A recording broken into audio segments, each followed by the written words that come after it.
الرحمن الرحیم۔ السلام علیکم۔ History of Islam third year کی کلاس میں خوش آمدید۔ بچے، جیسا کہ آپ جانتے ہیں کہ ہم حضرت عثمان غنی رضی اللہ تعالیٰ عنہ کا دور پڑھ رہے ہیں، اور حضرت عثمان غنی رضی اللہ تعالیٰ عنہ کے دور میں ہونے والے اہم واقعات پر ہم نے نظر ڈالی، اور اس کے ساتھ ساتھ ہم نے دیکھا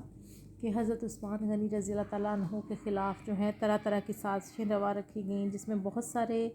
ایسے عناصر شامل تھے جو بظاہر جنہوں نے اسلام کا لبادہ اوڑھا ہوا تھا، نام اسلام کا اختیار کیا ہوا تھا، لیکن اندر سے وہ اسلام ان کے دلوں میں رچا بسا نہیں تھا۔ اس میں مثال دوں گی عبداللہ بن سبا کی۔ ہم نے کل جو ہے وہ تمام واقعات پڑھے کہ کس طرح سے یہ جو لوگ ہیں حضرت عثمان غنی رضی اللہ تعالیٰ عنہ کے گھر کے باہر جو ہے وہ جمع ہونا شروع ہو گئے، اور کس طرح سے انہوں نے حضرت عثمان غنی اور کو شہید کیا، اور کیا کیا طریقہ جو ہے انہوں نے اپنایا۔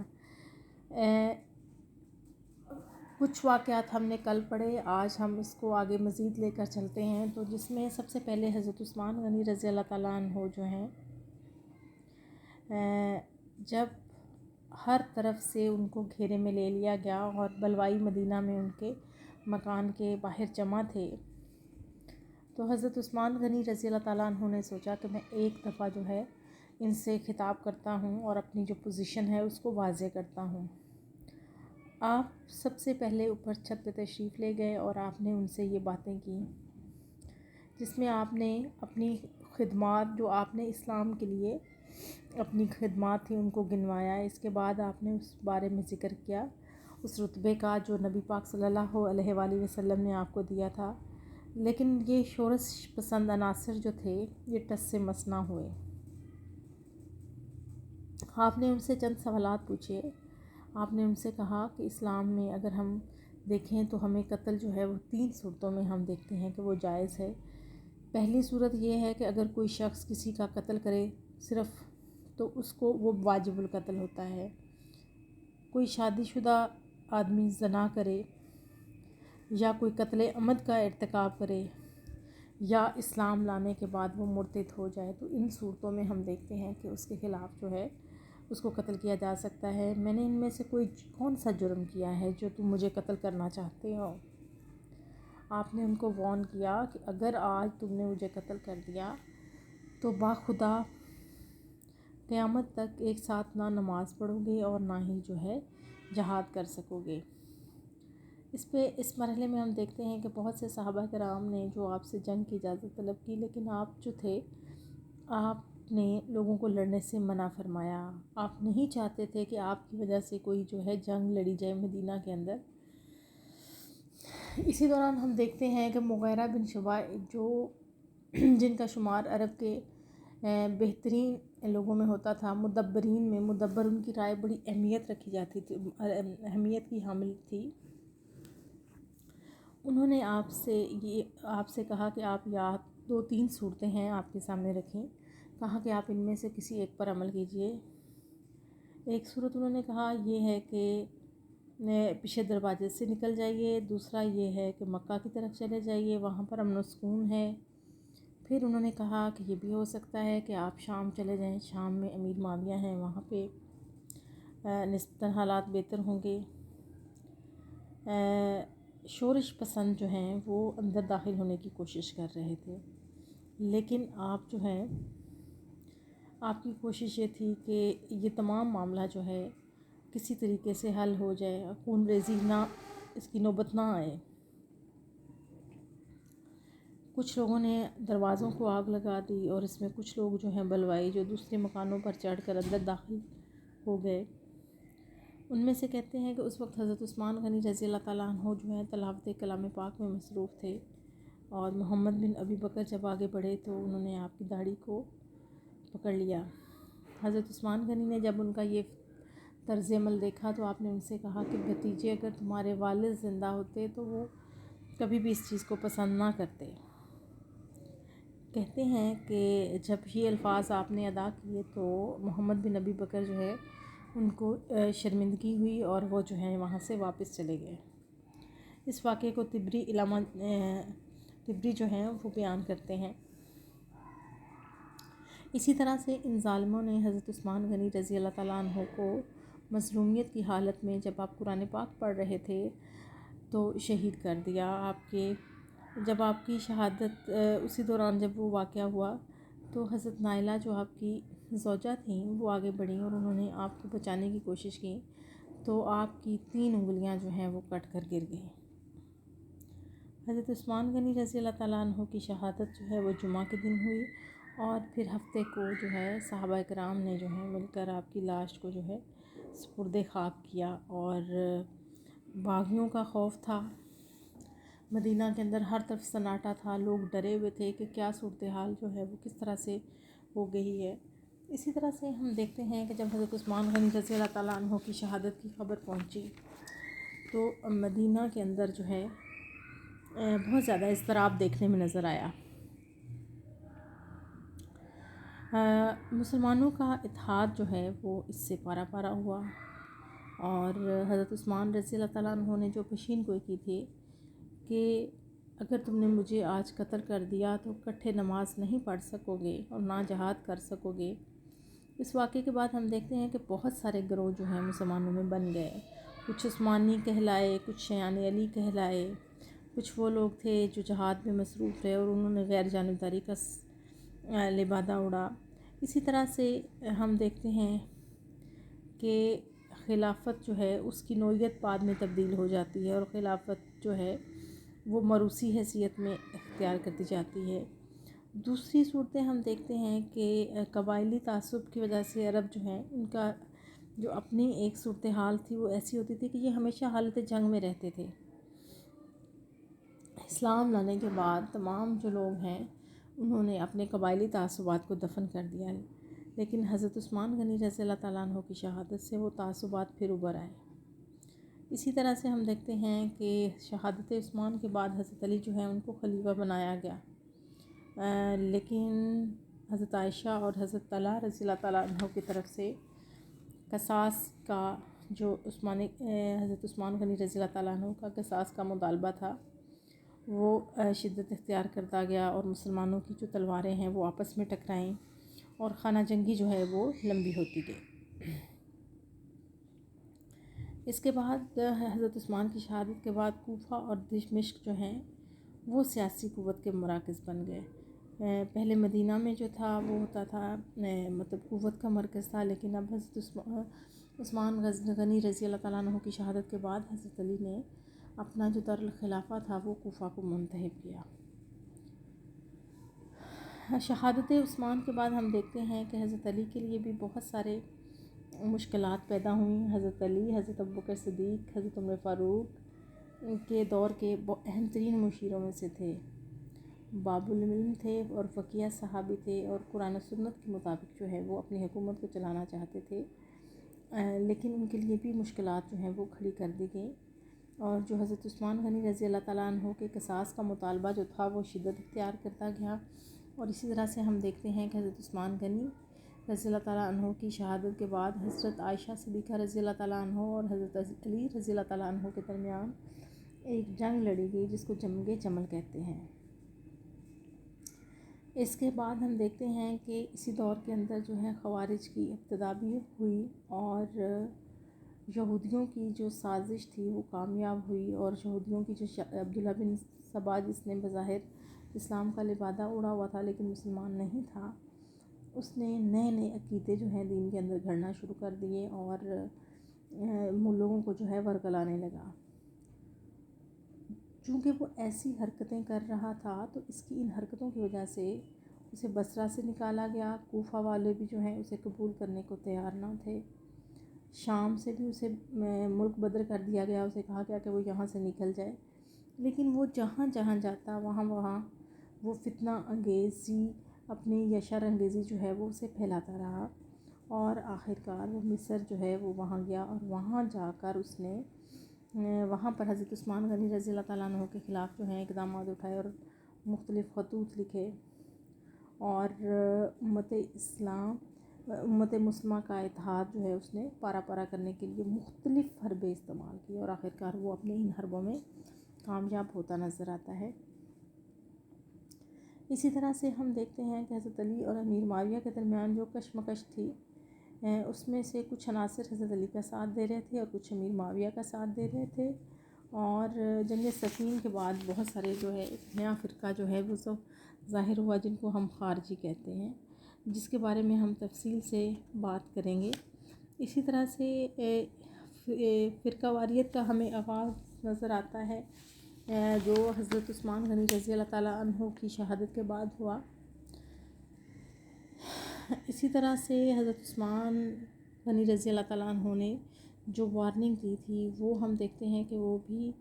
صحیح ہے، کہ اس طرح سے جیسے آپ نے اسیس کیا تھا اور کہا تھا کہ میرے بعد تم نہ نماز اکٹھے پڑھ سکو گے اور نہ ہی اکٹھے جہاد کر سکو گے، یعنی کہ ان کا کہنے کا مقصد یہ تھا کہ آپ لوگ مختلف فرقوں میں بٹ جاؤ گے۔ تو ہم دیکھتے ہیں کہ بہت سارے مسلمان جو ہیں وہ فرقوں میں بٹ گئے۔ غنی رضی اللہ تعالیٰ عنہ کی شہادت کا ہم جائزہ لیں کہ ان کے کیا اسباب تھے، تو اس سلسلے میں ہم دیکھتے ہیں کہ حضرت عثمان غنی رضی اللہ تعالیٰ عنہ کے دور تک وہ جیت صحابہ جنہوں نے شجر اسلام کو خون پسینے سے سینچا تھا، وہ ان کی تعداد کافی کم ہو چکی تھی، یعنی کہ وہ صحابہ کرام جو نبی پاک صلی اللہ علیہ وسلم کے ساتھ تھے، جنہوں نے نبی پاک صلی اللہ علیہ وسلم سے دین حاصل کیا تھا، ان میں سے اکثریت جو تھی وہ وفات پا چکی تھی، یا پھر وہ اتنے بوڑھے ہو چکے تھے کہ ان کے لیے اب ذمہ داریاں سنبھالنا ممکن نہیں تھا۔ نتیجتاً بہت سارے ایسے لوگ جو ان کے پاس عہدے آئے جن کے اندر جو ہے وہ اس حد تک شعور نہیں تھا، اور اسلام جو ہے اس کی تعلیمات جو ہیں ان کے اندر رچی بسی نہیں تھیں۔ اسی طرح سے ہم دیکھتے ہیں حضرت عمر فاروق رضی اللہ تعالیٰ عنہ نے ایک قدم یہ اٹھایا تھا کہ آپ نے اپنے جو قریش کے اہم سردار تھے ان کو مفتوحہ علاقوں کے اندر زمینیں خریدنے سے منع کیا تھا اور غیر جگہوں پر آباد ہونے سے منع کیا تھا، یعنی کہ وہ علاقے جو عرب حدود میں نہیں آتے وہاں پر وہ زمینیں نہیں خریدیں۔ حضرت عمر فاروق رضی اللہ تعالیٰ عنہ نے اس بارے میں کافی سختی فرمائی، اور وہ جو اکابر تھے قریش کے سیر و سیاحت کے لیے بھی ان کو آزاد نہیں چھوڑتے۔ ایک مرتبہ انہوں نے جہاد پر جانے کی اجازت مانگی تو آپ نے فرمایا آپ لوگ بہت جو ہے وہ یعنی کہ آپ نے ان کو جو ہے اجازت نہیں دی، کیونکہ آپ سیر و سیاحت کے لیے بھی نہیں پسند کرتے تھے، اور کہ یہ اسی کتاب کے اندر یہ الفاظ موجود ہیں، اور محمد بن یحییٰ بن ابی بکر مالکی جو ہیں انہوں نے اس کا تذکرہ کیا ہے کہ حضرت عثمان غنی رضی اللہ تعالیٰ عنہ جو ہیں وہ نرم مزاج تھے، اور حضرت عمر فاروق رضی اللہ تعالیٰ عنہ کا یہ جو قدم تھا کہ جس میں آپ نے قریش کو زمینیں خریدنے سے منع کیا تھا، انتہائی دانشمندی پر مبنی تھا۔ اسی طرح سے حضرت عمر فاروق رضی اللہ تعالیٰ عنہ جو ہیں اکثر و بیشتر وہاں جو ایک گورنر جو مختلف علاقے کے اندر اس کا تقرر کرتے تو ان کا جو ہے تبادلہ بھی کیا کرتے تھے۔ اس کی ریزن یہ تھی کہ کہیں ایک جگہ پر وہ سیٹل نہ ہو جائیں اور وہاں کا جو طریقہ کار ہے وہ اختیار نہ کر لیں۔ اس میں حضرت عمر فاروق رضی اللہ تعالیٰ عنہ کی سیاسی بصیرت جو تھی وہ کار فرما تھی، یعنی کہ وہ کسی قریشی کو کسی خاص پرٹیکولر ایک علاقے میں نہیں چاہتے تھے کہ وہاں پہ وہ زیادہ اثر و رسوخ کا حامل ہو جائے۔ اسی طرح سے ہم دیکھتے ہیں کہ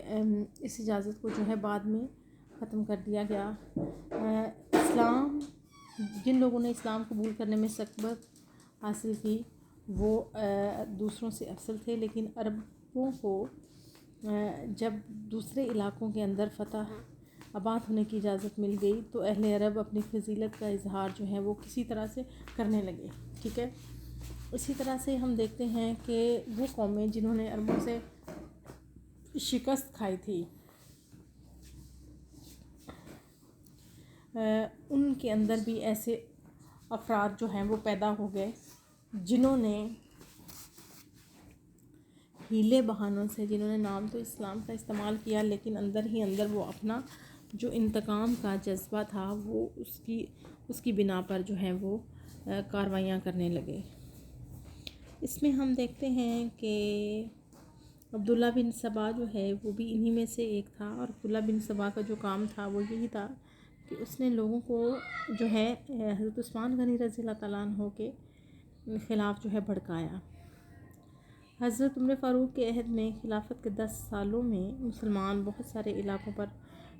میں پھیل چکے تھے، اور مسلمانوں کا جو حسن سلوک تھا وہ وہاں کے لوگوں کے ساتھ بہت اچھا تھا، جس کی وجہ سے بہت سارے لوگ جو ہیں وہ اسلام قبول کرنے لگے اور اسلام کی تعلیمات سے متاثر ہوئے۔ لیکن یہ لوگ جو بہت بڑی تعداد میں اسلام قبول کر رہے تھے تو ان کی باقاعدہ تربیت نہیں کی جا سکی، اور بہت سارے لوگوں کے دلوں میں اسلام جو ہے اسی طرح سے رچا بسا نہیں تھا۔ اسلامی فتوحات کی بدولت ہم دیکھتے ہیں کہ مسلمانوں کے پاس جو دولت تھی اس کی کافی حد تک فراوانی ہو چکی تھی، اب اس کے اثرات بھی جو ہیں وہ ظاہر ہونے لگے تھے۔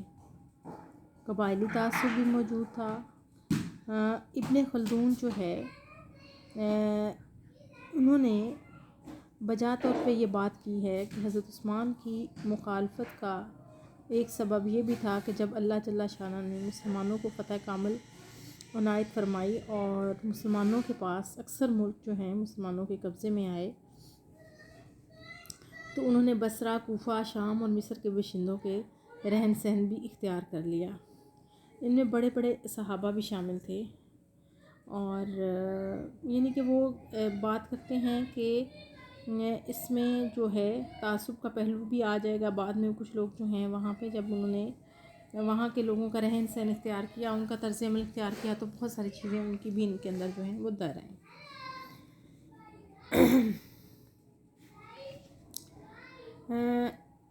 قریش جو ہیں ان کے اندر بھی قبائل تھے، بنو ہاشم اور بنو امیہ جو ہیں یہ دونوں اہم قبیلے تھے، ان کے درمیان بھی زمانہ قدیم سے چپکش موجود تھی، اور عبداللہ بن سبا جو ہیں اس نے اس حد تک کامیاب سازش کی اور حضرت عثمان غنی رضی اللہ تعالیٰ عنہ کے جو مقرر کردہ اعمال تھے ان کے خلاف اس طریقے سے پروپیگنڈا کیا اور اس کو اس طریقے سے پھیلایا کہ بہت سارے لوگ جو ہیں وہ ان کے جھانسے میں آ گئے، اور اس نے جا بجا خطوط لکھے، لوگوں کو جو ہے اس بارے میں غلط چیزیں جو ہیں وہ پہنچاتا رہا، اور پھر حضرت عثمان غنی رضی اللہ تعالیٰ عنہ کے خلاف جو ہے ایک محاذ جو ہے وہ کھڑا کر دیا گیا۔ حضرت عمر نے اپنے خاندان میں سے اعلیٰ عہدوں پر لوگوں کو فائز کرنے سے جو ہے گریز کیا تھا، لیکن حضرت عمر فاروق کے برعکس حضرت عثمان غنی رضی اللہ تعالیٰ عنہ نے صرف اس چیز کو دیکھا جو قابل لوگ ہیں قابلیت کی بنا پر ان کا جو ہے وہ تقرر کیا، قابلیت کی بنا پر دیکھا کہ چاہے وہ کسی بھی خاندان سے تعلق رکھتا ہو، لیکن اگر وہ قابل ہے اور وہ اس حد تک اس پہ ذمہ داریاں ڈالی جا سکتی ہیں کہ وہ اپنی ذمہ داریاں پوری کر سکتا ہے، تو اس کو جو ہے خلیفہ مقرر کیا۔ اس حوالے سے ہم دیکھتے ہیں، لیکن مخالفین جو ہیں ان پر اس طرح کے الزامات لگانے لگے کہ حضرت عثمان غنی رضی اللہ تعالیٰ عنہ نے اپنے قریبی لوگوں کو جو ہے وہ خلیفہ کہہ رہی ہوں عامل مقرر کیا، تو اپنے قریبی لوگوں کو جو ہے وہ عامل مقرر کیا، لیکن حضرت عثمان غنی کے پیش نظر صرف یہ بات تھی کہ چاہے وہ افراد خاندان بنو امیہ سے ان کا تعلق ہو یا چاہے کسی اور بھی، اس کو اگر وہ اس قابل ہے تو اس کو اس عہدے پر فائز کیا جا سکتا ہے۔ ان عملی اعمال کی تقرری کا سب سے زیادہ رد عمل جو ہے بنو ہاشم پر ہوا اور وہ ناراض ہو گئے۔ اسی طرح سے ہم دیکھتے ہیں کہ بنو ہاشم کا اپنا کوئی کردار نہیں ہے اس میں کہ انہوں نے کبھی کوئی اس طرح کی چیزوں میں حصہ لیا ہو، اور اسی طرح سے ہم دیکھتے ہیں کہ ان تمام مخالفین کا جو مقصد تھا وہ یہی تھا کہ حضرت عثمان غنی رضی اللہ تعالیٰ عنہ کو جو ہے ان کے خلاف باقاعدہ طور پہ محاذ بنا کے ان کے خلاف الزامات عائد کر کے اور ایک ایسی فضا پیدا کی گئی جس میں آپ کے خلاف جو ہے ایک زبردست قسم کا پروپیگنڈا مہم جو ہے وہ جاری رکھی گئی، اور عبداللہ بن سبا اور اس کے حامی جو ہیں وہ پوری سلطنت کے اندر اس طرح کے عقائد جو ہیں وہ گھڑتے رہے، پھیلاتے رہے، اور حضرت عثمان غنی رضی اللہ تعالیٰ عنہ کو جو ہے وہ حالت آپ دیکھتے ہیں کہ جب وہ قرآن پاک پڑھ رہے تھے، ٹھیک ہے، اور اس وقت شہید کیا گیا۔ آپ مسلمانوں کے خلیفہ تھے، تیسرے خلیفہ تھے، ان کا احترام تھا اور بالکل ہونا چاہیے تھا، اس طرح کے اقدامات نہیں کیے جانے چاہیے تھے، اور جن لوگوں نے ان ظالموں کا ساتھ دیا تھا ان لوگوں کا بھی جو ہے ان کا احتساب کیا جانا چاہیے تھا اور کیا گیا۔ پھر اس میں ہم دیکھتے ہیں کہ وقت کے ساتھ ساتھ بہت ساری چیزیں جو ہیں وہ جو ہیں وہ ہمیں نظر آتی ہیں حضرت عثمان غنی کی یہ پیشین گوئی کہ اگر تم لوگ مجھے قتل کر دیا تو پھر بخدا تم اکٹھے نماز نہیں پڑھ سکو گے. اس طرح کی باتیں ہم دیکھتے ہیں. دوسرا اس میں ہم دیکھتے ہیں کہ حضرت عثمان غنی رضی اللہ تعالیٰ عنہ کا جو طرز عمل تھا وہ بہت حلیم تھے، بہت حلیم تھے، عاجز تھے، اور اللہ تعالیٰ کی راہ میں بے انتہا خرچ کرنے والے تھے.